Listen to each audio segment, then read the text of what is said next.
नमस्कार मंडळी, जय शिवराय.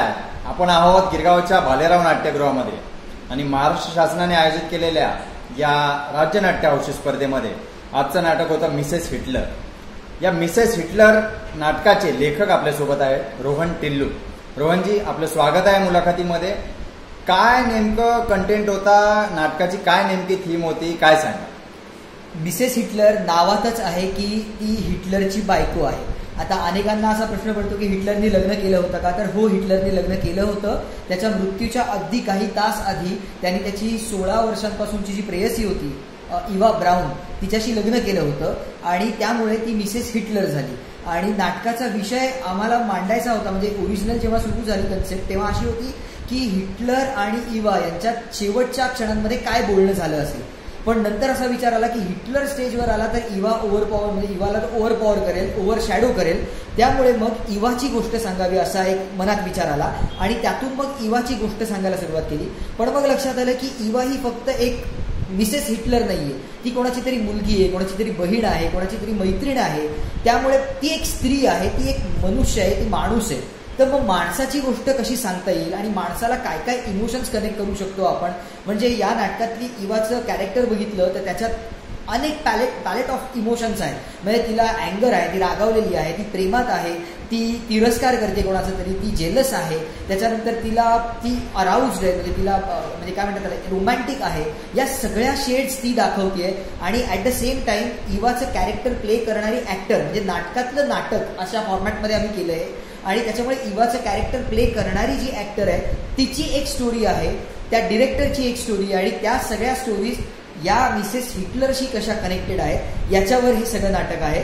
आणि आज या नाटकाचा प्रयोग झाला आणि प्रयोगाला प्रचंड चांगली गर्दी झाली होती आणि त्याबद्दल राज्यनाट्य स्पर्धेचे आभार की हे व्यासपीठ आम्हाला दिलं. रोहनजी, मिसेस हिटलर किंवा या हिटलरच्या बायकोच्या वर आधारित असलेले नाट्यलेखन करावं असं आपल्याला का वाटतं? नेहमी मला प्रश्न पडतो की म्हणजे सबल्टन स्कूल ऑफ हिस्ट्री म्हणून एक हिस्ट्रीमध्ये सबल्टन स्कूल म्हणजे एक घराणं आहे की जे राजकीय आणि याच्या पलीकडे जाऊन जे सामान्य माणसं आहेत त्यांच्या आयुष्यावर इतिहासाचा झालेला परिणाम टिकतात. तर इवा ब्राऊन ही कधीच दुसऱ्या महायुद्धात कुठेच केंद्रस्थानी नव्हती, ती कोणाच्या खिसगंटीत पण नव्हती, पण तरी ती होती.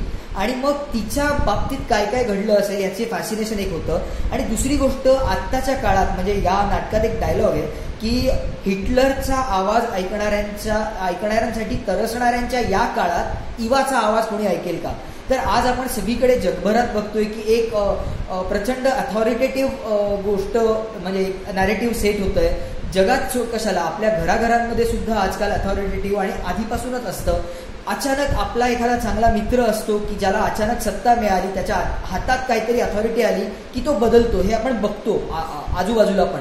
आणि त्यातूनच मग हे आलं की असं बदलल्यानंतर इतरांवर काय परिणाम होतात, इतर लोक आपला कन्सेंट, आपलं मत तेवढ्या प्रभावीपणे व्यक्त करू शकतात का? समाजात आज अनेक काही गोष्टी घडतात की ज्याच्यावर आवाज उठवणं एक लेखक म्हणून, एक पत्रकार म्हणून मला आवश्यक वाटतं. आणि त्याच्यासाठी मग हे लेखनाचं किंवा हे नाट्यलेखनाचं माध्यम मला निवडावं असं वाटलं. रोहनजी, पत्रकारिता करताना नाट्य लिखाण आपण करावं कसं सुचलं, कसं वाटलं आणि मग पत्रकारितेच्या हेक्टिक स्केड्यूलमधून वेळ नेमका काढला कसा? हा इंटरेस्टिंग प्रश्न आहे खरा, पण हा पडायला नको. कारण मी महाराष्ट्र टाइम्समध्ये काम करतो आणि महाराष्ट्र टाइम्समध्ये जयंत पवार यांच्यासारखे एक नाटककार स्वतः पत्रकार होते. पत्रकारितेला परंपरा आहे. विजय तेंडुलकर स्वतः पत्रकार होते, त्याच्यामुळे त्यांनी सुद्धा नाटकं लिहिली आहेत. अर्थात मी माझी तुलना त्यांच्याबरोबर करत नाही, होऊच शकत नाही कारण ते स्टॉलवर्ड्स आहेत. पण पत्रकारितेतून अनेक गोष्टी आपण बघत असतो. एक पत्रकार म्हणून मी अनेक लोकांना भेटत असतो, अनेक ठिकाणी जात असतो, त्या गोष्टी टिपत असतो. सगळ्याच गोष्टी काही पेपरमधून, बातम्यांमधून, लेखांमधून मांडता येत नाही किंवा त्यात तो फॉर्मॅट नसतो. मग त्याची नोंद कुठेतरी झालेली असते, व्यक्त होणं आवश्यक असतं. पत्रकार आणि कला, म्हणजे मी एक कलाकार सुद्धा आहे आणि गोविंद निहलानीचे पार्टी हा जो चित्रपट आहे ज्याच्यात कलाकार आणि माणूस हे वेगळे होऊ शकतात का असा एक प्रश्न येतो. तर मला वाटतं की ते वेगळे असू शकत नाहीत. एका पॉइंटला दोघांनाही सेम स्टँड घ्यावा लागतो. मग कलाकार असू दे, पत्रकार असू दे, माणूस असू दे, ते तिघं सुद्धा कुठेतरी एक व्हावे लागतात. आणि मला वाटतं त्यातूनच ही लिहिण्याची स्फूर्ती, लिहिण्याचं बळ मिळतं. आणि वेळ म्हणाल तर वेळ काढण्यावर असतो, म्हणजे तो असतो, फक्त तुम्हाला तो काढावा लागतो. रोहनजी आपल्या पत्रकारितेतून आणि नाट्यलेखातून लेखनातून असंच समाज प्रबोधन व्हावं, संवेदनशील विषय आपण अधिकाधिक हाताळावेत आणि ह्या समाज जनजागृतीसाठी आपल्याला खूप खूप मनापासून शुभेच्छा आणि आमच्याशी संवाद साधला त्याबद्दल धन्यवाद. धन्यवाद.